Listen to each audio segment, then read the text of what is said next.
আমরা যার জন্মদিনের অনুষ্ঠানের জন্য এখানে এসেছি তার ব্যাপকতা এবং তার চারিদিকে যেভাবে সাহিত্যে, বিজ্ঞানে এবং সংস্কৃতিতে যেভাবে তিনি বিস্তৃত রয়েছেন সেটা ব্যাখ্যা করবার জন্য অনেক সময় লাগে, আলোচনা সভার প্রয়োজন হয়। এই অনুষ্ঠানে আমি শুধু দু চারটে দিক আমরা তুলে ধরব। তিনি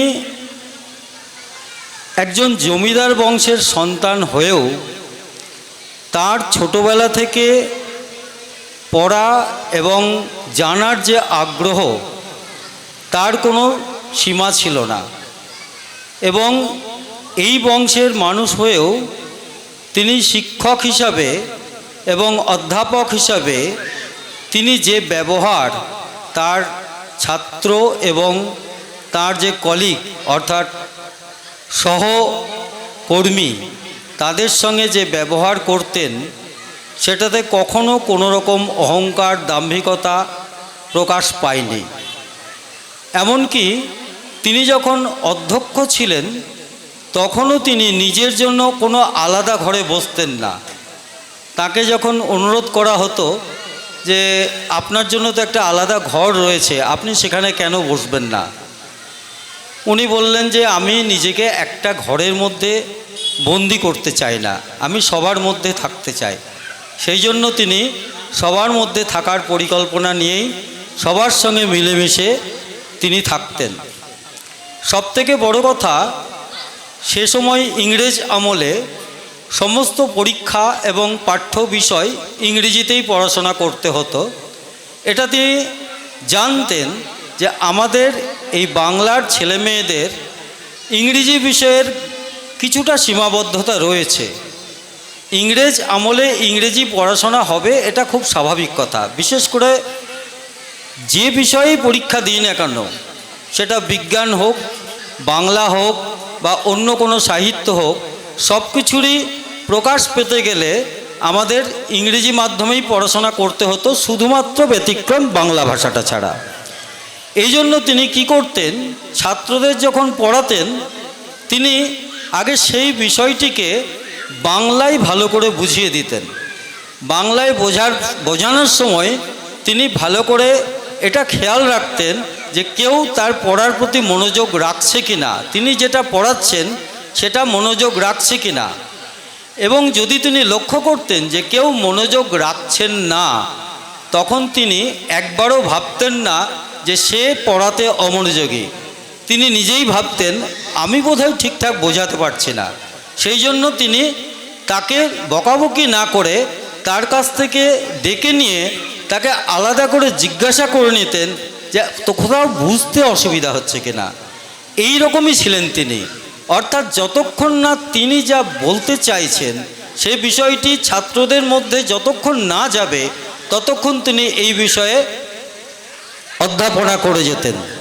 সবথেকে বড় কথা, উনি একেবারে ছোট থেকেই মেধাবী এবং অত্যন্ত পড়াশোনায় মনোযোগী থাকায় তার একটা বিষয় ছিল, তিনি ছোট থেকে একেবারে অধ্যক্ষ হওয়া পর্যন্ত যত রকম পাঠের বিষয়ের মধ্যে ছিলেন, তিনি মাত্র একবার উনি একটা বিষয়ে দ্বিতীয় হয়েছিলেন।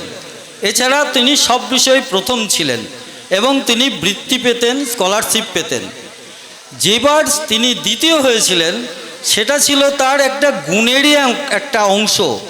অর্থাৎ তিনি পাঠ্য বিষয় ছাড়াও অন্যান্য বিষয়ে এত বেশি পড়াশোনা করতেন, সেই পরীক্ষাতে পাঠ্য বিষয়ের সম্পূর্ণ বিষয়টি যখন উনি লিখতে পারেননি, সেই জন্য তাকে সেই পরীক্ষাতে দ্বিতীয় হতে হয়েছিল। সেটা তার দোষ নয়, সেটা তার মহানুভবতা যে তিনি এত বেশি জানতেন, যেটা মানে বললে খারাপ লাগবে হয়তো, কিন্তু বিষয়টা ছিল এরকম, তাকে বিচার করবার মতো, বিচার করবার জন্য যে দক্ষতা দরকার সেই দক্ষতাও হয়তো তৎকালীন সবার মধ্যে ছিল না। পরবর্তীকালে বিখ্যাত মানুষেরা স্বীকার করেছেন রামেন্দ্র সুন্দর ত্রিবেদী এমন একজন মানুষ যার কোনো বিকল্প হতে পারে না।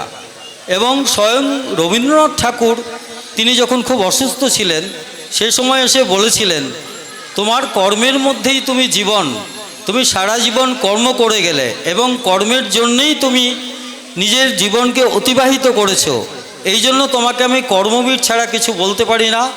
এবং তোমার এই জীবন আমাকেও অনেক অনুপ্রেরণা দেয়।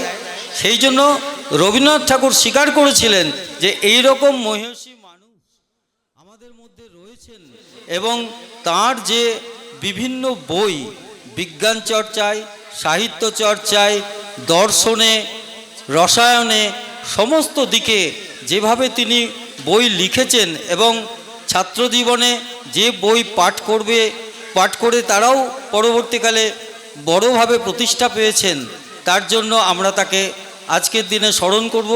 বিশেষ করে স্মরণ করব মুর্শিদাবাদের মানুষ কান্দির এই জেমো যেখানে তার জন্ম, সেই জন্মলগ্নের প্রতিষ্ঠানের কাছে আমরা এসে দাঁড়িয়েছি। আমরা তাকে সশ্রদ্ধ প্রণাম জানাই। নমস্কার, ধন্যবাদ।